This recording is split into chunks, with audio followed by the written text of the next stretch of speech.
Hello and welcome back to another exciting episode. Today we are going to unbox the little mighty handy heater. Now this handy heater I got because it's only 350 watts. And the reason why I did that is because if we have a power outage, I do have that ryobi backup battery power source that, yes, I have the bigger heater and I've tested it out and it lasts about 2 hours with 4 batteries on it.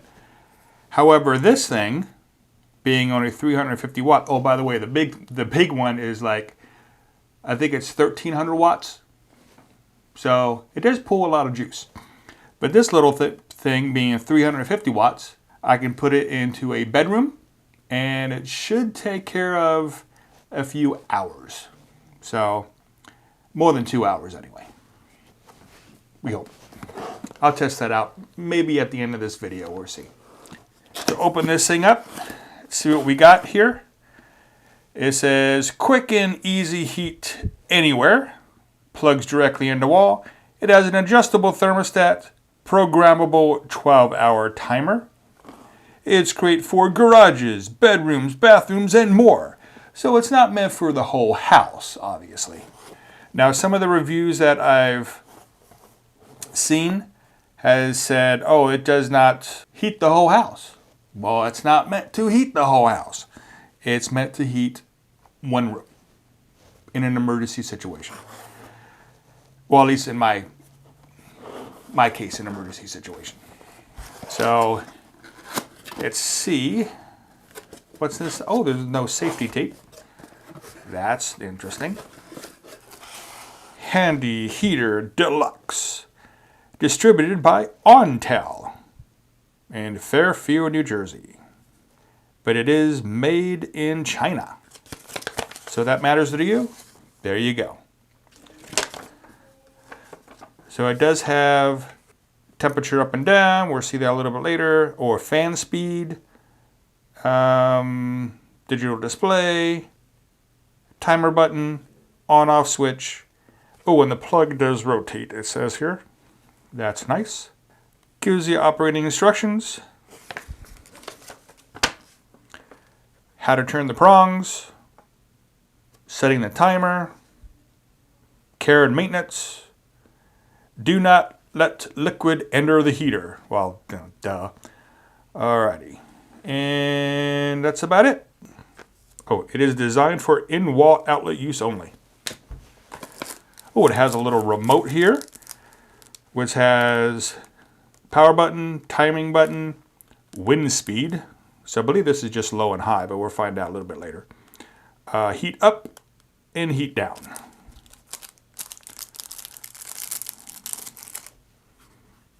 Oh, it does have that little safety thing in there, so I'm not going to detach that at the moment. And then, dun, dun, dun. There it is. That was packaged pretty well. I don't see any damage. Oh, there's the fan. There's the heating elements in there. Ooh, they look pretty beefy from what I can see. There's the on-off switch. And then you have for the, oh, it could be sideways. It could be upside down or the normal way. That way. So you have to go back around. And then with the neutral up, which is where the new houses are now. They make them with the neutral up. And where, like industrial places, like businesses and stuff, usually have the little hole. The little hole is at the top. And by the way, anybody know why that's like that? I do. At least I was told by somebody, an actual expert. So the reasons why with the old one, the prongs are up top and the neutral's on the bottom. Well, if something were to fall on it, like, you know, this isn't plugged in the whole way, it's a little bit out, let's say, and something would fall on the two prongs, it could short out the prongs and cause a fire in the unit. It could cause a fire on the outlet, or most likely it'd just blow a fuse. And of course, in industrial places, that could be a bad thing because it decreases productivity and all that. So now, in the new houses and in workplaces, usually they have the neutral prong up. So if something does hit the neutral, nothing really happens. So there's your answer. All right. So let's plug this thing in and see if it works. Alrighty. So we got the battery pack on, and I did put 2 batteries in there. Both of them, as you see, are nice and charged. Turn on the power supply. Turn on the outlets. Plug in the unit. Whoop, got to turn that around. And the way you do that is very easy. There's a little button on the side here.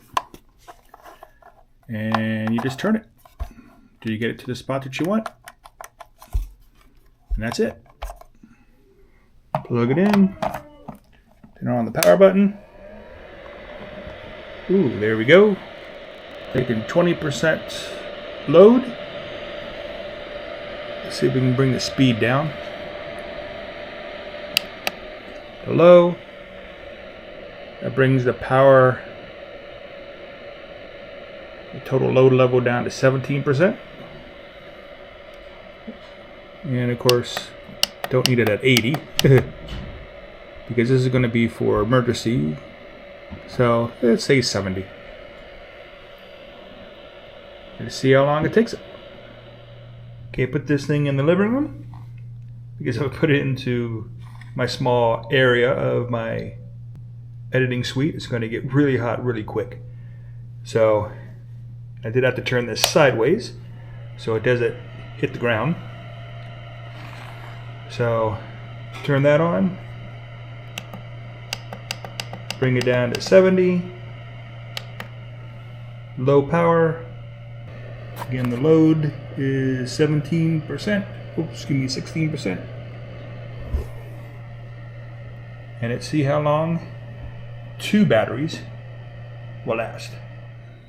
And for those of you who are asking, yes, I did turn the house thermostat down so it would not interfere with a thermostat on the unit. Okay, there you have it. Round it up, 2 hours. So that means 4 hours for 4 batteries. Not bad. I'll take that. Well, thank you for coming along with us to unbox the handy heater. And as always, have a great day.